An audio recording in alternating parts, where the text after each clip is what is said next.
Lila lay on the bed in room 13, the pale moonlight streaming through the window. After the attack in the library, she had been unable to sleep, her fear mixed with her growing dependence on Elias. She turned, about to get up to get some water, when a chill swept into the room. The window swung open, though she had locked it, and a figure emerged from the space, Clara, her white dress torn, her eyes staring darkly. "You took him from me," Clara whispered, her voice echoing from the dead. Lila backed away, her heart pounding. "Elias is mine!" Before Lila could scream, Clara lunged forward, her icy hands grabbing her by the throat. Lila fought back, punching the air, but Clara was stronger than she thought, a supernatural strength far beyond human. "You're not good enough for him!" Clara screamed, throwing Lila against the wall. She fell to the floor, her head spinning, her breath itching. The door to the room burst open, and Elias rushed in, holding a runic amulet. "Clara, stop!" he shouted, raising the amulet. He muttered an incantation, and a white light flashed from the amulet, knocking Clara back. She screeched but didn't disappear. She retreated into the corner, her eyes burning with jealousy. Elias knelt beside Lila, holding her close. "Are you okay?" he asked, stroking her hair. Lila nodded, but she was shaking uncontrollably. He turned to Clara, his voice hoarse. "Clara, I'm sorry. But you have to let her go." Clara laughed hoarsely, her laughter echoing like broken glass. "Let her go? When she took you from me? I will never forgive you!" She lunged again, her sharp nails digging into Lila's arm, leaving a deep gash. Lila screamed in pain, and Elias raised the amulet again, this time using the blood from his hand to power it. Clara faded, but her hiss echoed. "I'll be back." Elias held Lila tight, his breathing quickening. "I can't lose you," he whispered, showing his vulnerability for the first time. "Never." Lila leaned into him, feeling the sincerity in his words. But when she looked down at the scratch on her hand, she saw that it wasn't healed, a dark red mark, as if cursed. "She's stronger than I thought," she said, her voice shaking. Elias took her hand, his eyes darkening. "She's stronger because of me.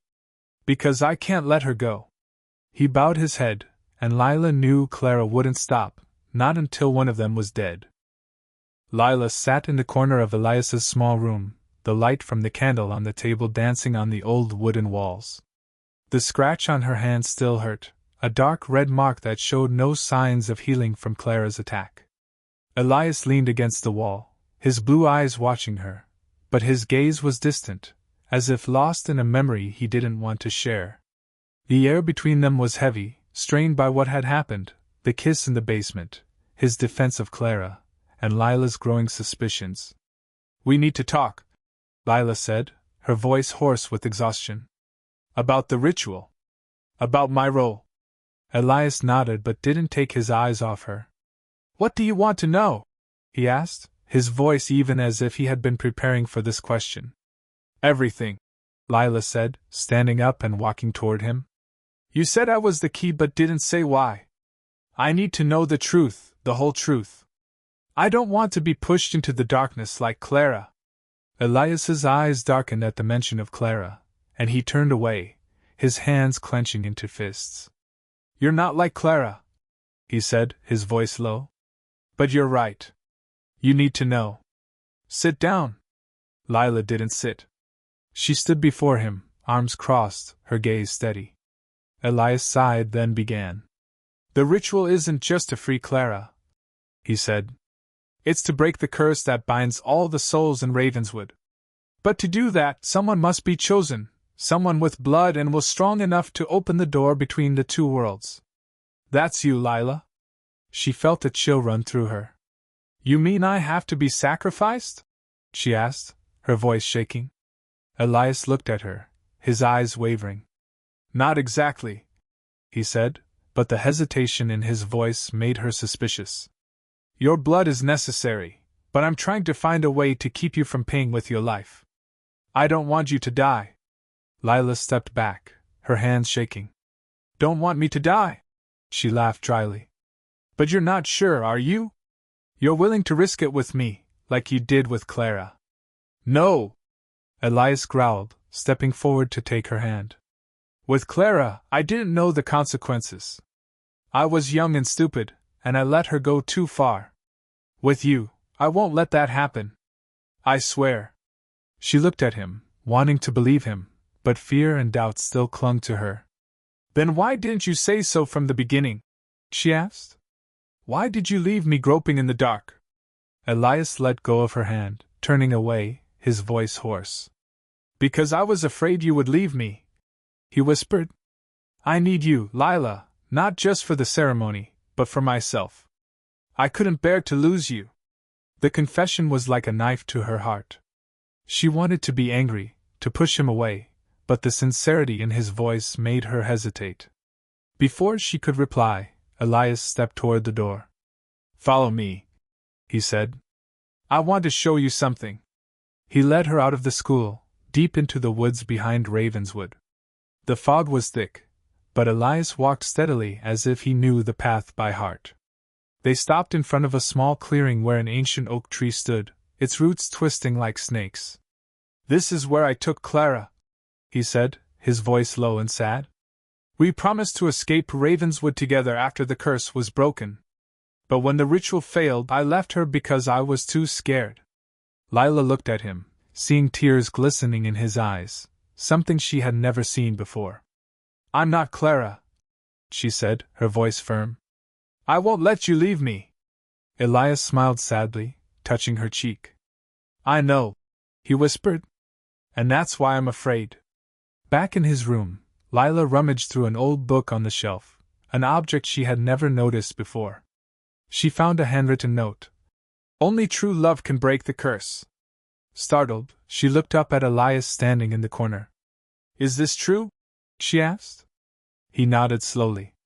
Maybe, he said. But I never believed it, until I met you.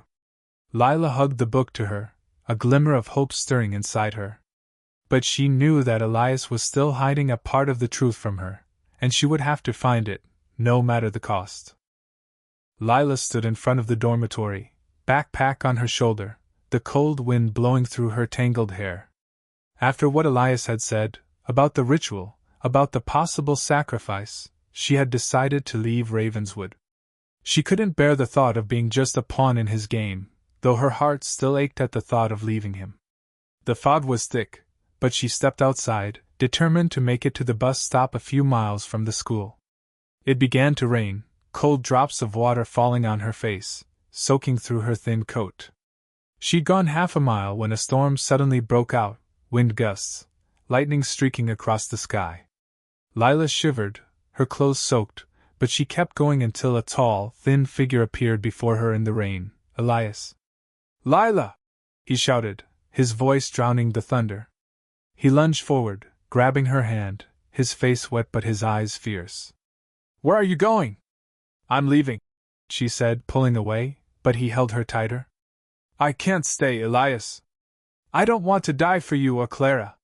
He pulled her close, his hands cupping her face, rain running down his cheeks. I won't let you die, he whispered, his voice hoarse. I can't live without you.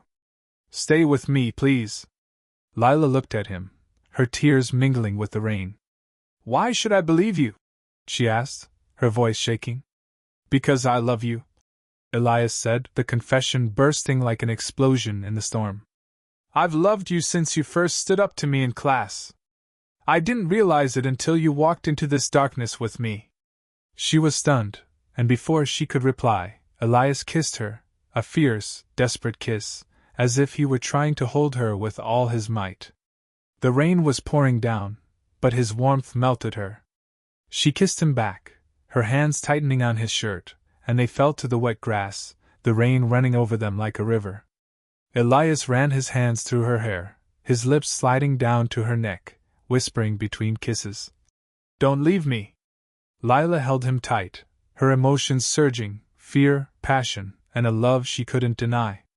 They lay in the rain, fused together in a painful and intense moment, as if the world had become just the two of them.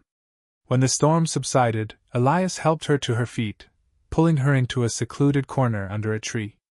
Stay, he said, his voice hoarse. But on one condition, I'll tell you the truth. No more secrets. Lila nodded, trembling in his arms. Okay, she whispered. But if you betray me, I swear I won't forgive you. He held her tighter, but as they returned to the school, Lila saw a figure in the rain, Clara, standing in the mist, smiling menacingly. She knew the danger was not over, but now, she chose to stay, not just for the sake of ceremony, but for Elias.